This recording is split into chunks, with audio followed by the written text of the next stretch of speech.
making baby food, Mom. Thank you, Natalia. Tara Davis, the mother of 2 young healthy eaters, is a professional chef in Chapel Hill, North Carolina, and a believer in homemade baby food. And avocados are great for baby food because you don't have to do anything to them. Just cut No them cooking open. required. Tara and Joanna Ballard, a pediatric dietitian at the Children's Hospital of North Carolina, will be teaching the mother of 5-month-old Reed how to safely prepare and store a week's worth of homemade baby food in just 1 hour. You don't need to begin with the commonly recommended first baby foods of rice or oatmeal cereals. You can start out with fruits, vegetables, or even meat, as long as they're pureed so your baby can eat them. Reed's mom is starting off with fruits and veggies. Carolina ruby sweet potatoes. When you can buy local organic, that's always the best idea. And they're probably going to be fresher. If organic or local produce isn't available or is beyond your budget, you can go with conventional produce. Just wash it well and peel it too. Another economical alternative is to go with frozen fruits and vegetables. In Tara and Joanna's basket today are 1 pound of green beans, 3 locally grown sweet potatoes, 3 avocados, and 5 Gala apples, all for less than $10. Back in Tara's kitchen, the cooking begins. What you will need is some water, and you can use either tap or filtered. A blender to puree the foods after they've been cooked. For storage, you have a few options: ice cube trays, freezer-safe zip-top bags, or breast milk storage bags. I like those because they have the measurements. We'll put our sweet potatoes in the oven to bake, and I've already pierced these and washed them. So they're ready to go. Tara will bake the potatoes at 375 degrees for about 45 minutes. The cleaned and trimmed green beans go in the pot. No other ingredients are necessary.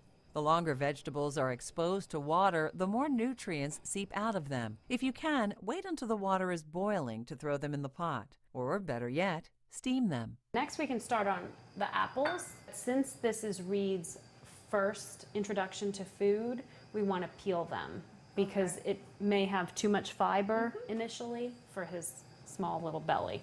We always want to make sure that these are washed first, because if there's any bacteria on the skin, when we cut through it, it actually can get into the center. Avocados are a great source of calories and healthy fats.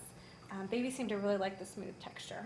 Best part is it's grab and go. I started both my children on avocados, and they loved it. Most babies are ready for solid foods between 4 and 6 months. By about 9 to 10 months, your baby will start moving away from purees and begin eating finger foods, small pieces of the stuff you're eating. So puree while the pureeing's good. So that's what we're looking for. The fork goes right through it. Now we can put our apples in this pot. How long will the apples take? About the same amount of time, probably 5 to 7 minutes. We can go ahead and start pureeing the green beans. Now it's great that you're using the liquid that the green beans were cooked in, because a lot of vitamins and minerals that were in the green beans have leached out into the water.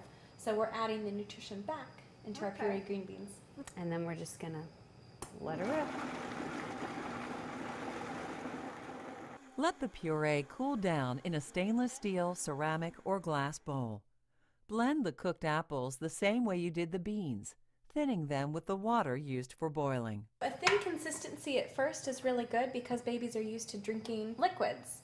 As they get older and they're better able to eat, you can make them more thick.